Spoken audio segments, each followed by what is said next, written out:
என்ன விட பிரியங்காவுக்கு 10 மடங்கு பெருசு. பாண்டியன் ஸ்டோர்ஸ் சுஜிதா ஒரே போடு. இப்போ இணையம் முழுக்க பேசக்கூடிய பொருளா மாறி இருக்கக்கூடிய விஷயம் விஜய் டிவில நடந்த குக் வித் கோமாளி சீசன் 5ல பிரியங்கா அப்புறம் மணிமேகலைக்கு இடையில ஏற்பட்ட தகராறு அப்படிங்கிறது எல்லாருக்குமே நல்லா தெரியும். இருந்தாலும் கூட இந்த சமயத்துல பிரியங்கா பத்தி பாண்டியன் ஸ்டோர் சுஜிதா சொல்லியிருக்கக்கூடிய கருத்தானது இப்போ எல்லாரையும் ஆச்சரியத்துல ஆழ்த்தியிருக்கக்கூடிய வகையில இருக்கு. பாண்டியன் ஸ்டோர்ஸ் தொடர்ல பக்காவா நடிச்சு ரசிகர்களை அதிக அளவு பெற்றிருக்கக்கூடிய நடிகை சுஜிதா பத்தி அதிக அளவு சொல்ல வேண்டிய அவசியம் இல்ல. சமூக வலைதளத்திலயும் ரொம்பவே பிஸியா இருக்கக்கூடிய இவங்க சமீபத்துல பேட்டி ஒண்ணுல பேசின விஷயமானது இப்போ பரபரப்பா பார்க்கப்படுது. இதுக்கு காரணம் இப்போ இணையத்தையே பத்தி எரிய வச்சுக்கிட்டு இருக்கக்கூடிய பிரியங்காவை பத்தி இவங்க பேசியிருக்கக்கூடிய பேச்சானது எல்லாரையும் வியக்க வைக்கக்கூடிய வகையில இருக்கு. இந்த பேட்டியில பேசும்போது இப்போ தனக்கு வேலை இல்லாத காரணத்தால ரொம்பவே சிம்பிளா இருந்தாலும் குழந்தைகளுக்கு தேவையானதை சமைச்சு கொடுத்து அவங்களுக்கு உரியதை செய்ய வேண்டிய கட்டாயத்துல இருக்கேன். ஆனா பிரியங்காவுக்கு அதுக்கு கூட வாய்ப்பு கிடையாது. இருந்தாலும் அவங்க குக் வித் கோமாளி நிகழ்ச்சியில போட்டியாளரா பங்கெடுத்துக்கிட்டு அவ்வளவு கஷ்டப்பட்டு வராங்க. ஒரு வீக்கெண்ட்ல நம்ம வீட்ல சமைக்க இருக்கிறோம் அப்படின்னா, நான் ஒரு 7, 8 டிஷ்ஷாவது என்னோட மைண்ட்ல வச்சுக்குவேன். அப்படி நான் கொண்டு போனா தான் அங்க எதையுமே என்னால செய்ய முடியும். அது மட்டும் இல்லாம அங்க போனா என்ன வேணாலும் நடக்கலாம். ஒரு இன்ட்ரெஸ்ட் குடுக்கலாம். அந்த சமயத்துல எவ்வளவு முன்னேற்பாடுகளா இருக்கணும் அப்படிங்கிறது எனக்கு தெரியுதோ, அதே மாதிரி அவங்களுக்கும் அது சேலஞ்சா தான் இருக்கும். இந்த நிலையில என்ன விட பிரியங்காவுக்கு 10 மடங்கு பிரஷர் அதிகமா இருக்கும் அப்படின்னு வெளிப்படையா பேசியிருக்காங்க. அது மட்டும் இல்லாம பிரியங்கா ஒரு ரொம்பவே சிறந்த ஹார்ட் ஒர்க்கர் அப்படிங்கிற விஷயத்தையும் தெளிவுபடுத்தியிருக்காங்க.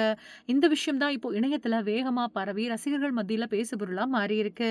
அடுத்து ரசிகர்கள் எல்லாருமே பிரியங்கா ஒரு ரொம்ப பெரிய ஹார்ட் ஒர்க்கரா அப்படின்னு நக்கலாவும் பேசிட்டு வராங்க. மணிமேகலை ஒரு வீடியோவை வெளியிட்டதுல இருந்து இப்போ வரைக்கும் அதிகமா மக்கள் மத்தியில பேசப்பட்டு வரக்கூடிய விஷயமா குக் வித் கோமாளி நிகழ்ச்சி மாறி இருக்கு. குக் வித் கோமாளி நிகழ்ச்சியை பொறுத்த வரைக்கும் 5 வருஷமா விஜய் டிவில வெற்றிகரமா ஒளிபரப்பாயிட்டு வரக்கூடிய ஒரு நிகழ்ச்சியா இது இருந்துட்டு வருது. பல்வேறு தடைகளையும் ஒவ்வொரு தடவை சந்திச்சப்பவும் கூட குக் வித் கோமாளி நிகழ்ச்சி அதையெல்லாம் தாண்டி தான் ஒரு நல்ல இடத்த மக்கள் மத்தியில பிடிச்சிருக்கு. இப்படி மக்கள் மத்தியில வரவேற்பு பெறதுக்கு இந்த நிகழ்ச்சியில பங்கெடுத்துக்கிட்ட கோமாளிகளுக்கு முக்கியமான பங்கு இருக்கு. ஆரம்பத்துல குக் வித் கோமாளியில கோமாளியா இருந்த பாலா, புகழ், சிவாங்கி, மணிமேகலை மாதிரியான ஒரு சில கோமாளிகள் தொடர்ந்து அதுல பங்கெடுத்துட்டு வந்ததன் மூலமா தான் அந்த நிகழ்ச்சி பிரபலமே அடைஞ்சது. குக் வித் கோமாளியோட முதல் சீசன் வெளியானப்போ அவ்வளவா அதுக்கு வரவேற்பு இருக்கல. 2வது சீசன்ல இருந்து தான் அதுல வரவேற்புகள் அதிகரிக்க ஆரம்பிச்சது. போன 4 சீசன்களா குக் வித் கோமாளியில கோமாளியா பங்கெடுத்துக்கிட்டு வந்த மணிமேகலை இந்த வருஷம் தான் அதுல தொகுப்பாளரா வேலை செய்ய ஆரம்பிச்சிருக்காங்க. இந்த நிலையில இதே குக் வித் கோமாளியில குக்கா இருந்தாங்க விஜய் பிரியங்கா.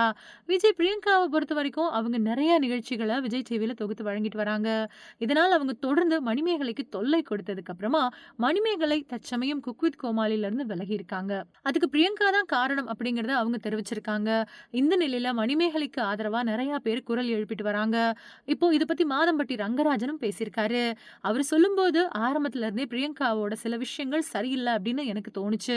எப்பவுமே பிரியங்கா தோத்துட்டாங்க அப்படின்னா உடனே அதுக்காக ரொம்பவுமே மனசொடைஞ்சு போயிடுவாங்க. தோல்விகள ஏற்றுக்கொள்ளாத ஒரு நபரா அவங்க இருந்தாங்க. அதே சமயம் மணிமேகலை காமெடி செய்யணும் அப்படிங்கிறதுக்காக எந்த ஒரு எக்ஸ்ட்ரீமுக்கும் போகக்கூடியவங்களா இருந்தாங்க. 2 பேர்கிட்டயும் சில தவறுகள் இருந்துச்சு அப்படின்னாலும் கூட அன்னைக்கு வாக்குவாதம் நடந்தப்போ பிரியங்கா தேவையில்லாத சில மோசமான வார்த்தைகள வெளியிட்டாங்க. அதுதான் அந்த பிரச்சனைக்கு காரணமா இருந்துச்சு. இல்லன்னா மணிமேகலை கண்டிப்பா நிகழ்ச்சிய விட்டு வெளியேறி இருக்க மாட்டாங்க. அதனால பிரியங்கா மேல தான் தப்பு அப்படின்னு சொல்லியிருக்கிறாரு மாதம்பட்டி ரங்கராஜ்.